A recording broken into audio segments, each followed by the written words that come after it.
শীতকালে পিঠাপুলি খাওয়ার ধুম পড়ে যায় চারিদিকে, আর শীতকালে পিঠা খেতে সত্যি অনেক বেশি ভালো লাগে। আজকে আপনাদের সাথে আমি শেয়ার করব দুধ চিতই পিঠার রেসিপি, যেটা আমি ফার্স্ট টাইম ট্রাই করব আপনাদের সাথে। আসসালামু আলাইকুম, প্রিয়ার প্রতিদিন ব্লগে আপনাদের সবাইকে ওয়েলকাম। আজকে আমি দুধ চিতই পিঠার রেসিপিটা তৈরি করব শুকনো চালের গুঁড়া দিয়ে। তো চলুন ঝটপট রান্নার দিকে যাওয়া যাক। দুধ চিতই পিঠা তৈরি করার জন্য এখানে আমি নিয়েছি 2 কাপ শুকনো চালের গুঁড়া, যার মাঝে আমি অল্প একটু লবণ দিয়েছি। তারপরে অল্প অল্প করে পানি দিয়ে আমি চিতইয়ের ব্যাটারটা তৈরি করে নেব। দুধ চিতই পিঠাটা বেশি টেস্টি করতে আপনারা ব্যাটারের মাঝেও আমার মতো একটু নারকেল কোড়ানোটা ব্যবহার করতে পারেন, তাহলে পিঠার টেস্ট অনেক গুণে বেড়ে যায়।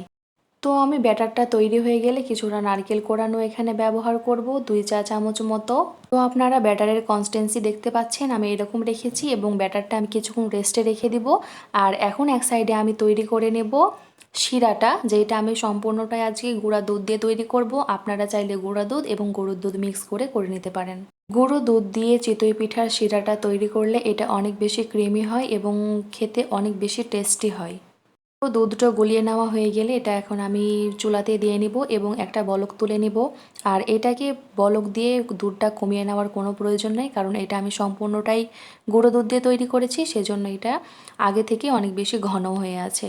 এই রকম বলক চলে আসলে চুলাটাকে অফ করে দিয়ে আমি এখানে 1 কাপ মতো খেজুরের গুড় ব্যবহার করব।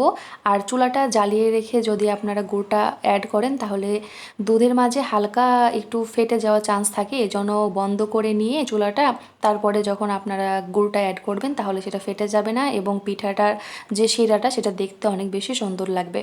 তো আমার দেখছি যখন গুড়টা মিক্স করে নেওয়া হয়ে যাবে তখন কিছুক্ষণ একটু নেড়ে দিয়ে তারপর এখানে আমি অ্যাড করে দিব কিছুটা নারকেল। আর নারকেলটা অ্যাড করে দিয়ে দেখবেন এটা অনেক বেশি একটা সুন্দর ঘ্রাণ আসবে এবং দেখতে অনেক বেশি সুন্দর লাগবে। আর আরেকটু আমি এখানে অ্যাড করে দিব গুঁড়া দুধ, যেন আরও বেশি টেস্টি হয় এবং খেতে অনেক বেশি ভালো লাগে। ছোট ছোট কিছু টিপস আপনারা ফলো করলে আপনাদের দুধ চিতই পিঠাটা অনেক বেশি সুন্দর হবে এবং অনেক বেশি টেস্টি হবে। আর আমার মতো এই ভুলটা করবেন না, সেটা হচ্ছে নারকেল নিচ থেকে বেশি কোড়াতে যাবেন না, তাহলে এইরকম কিন্তু কালো কালো দাগ মানে কালো কালো ওপরে ভাসবে, যেটা দেখতে একদমই ভালো লাগে না, যেটা আমার ভুল ছিল। একদম ফ্রেশ সাদা নারকেলটুকুটাই দিবেন। আর আমি নিচ থেকে একদম কুড়িয়েছিলাম নারকেলটা, সেজন্য এরকম বোঝা যাচ্ছে। তো সমস্যা নাই, নারকেল তো খাওয়াই যায়, কিন্তু দেখতে যেন সুন্দর লাগে সেজন্য আপনারা শুধু নারকেলের সাদা অংশটুকুটা নেবেন। তো দেখছেন এখানে আমার অলরেডি অনেকগুলো পিঠা তৈরি হয়ে গেছে, চিতই পিঠা।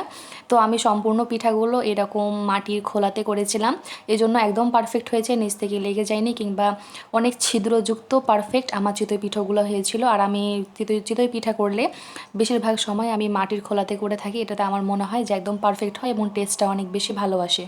তো আমার চিতই পিঠাগুলো তৈরি হয়ে গেছে, আপনাদের একটা ভেঙে দেখায় তাহলে আপনারা বুঝতে পারবেন কতটা জালিযুক্ত এবং ছিদ্রযুক্ত পারফেক্ট আমার চিতই পিঠাগুলো হয়েছিল।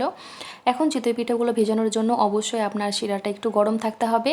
পিঠা ঠান্ডা থাকলেও সমস্যা নাই, কিন্তু শিরা গরম থাকতে হবে। তারপরে সারা রাত ভিজিয়ে রাখতে হবে।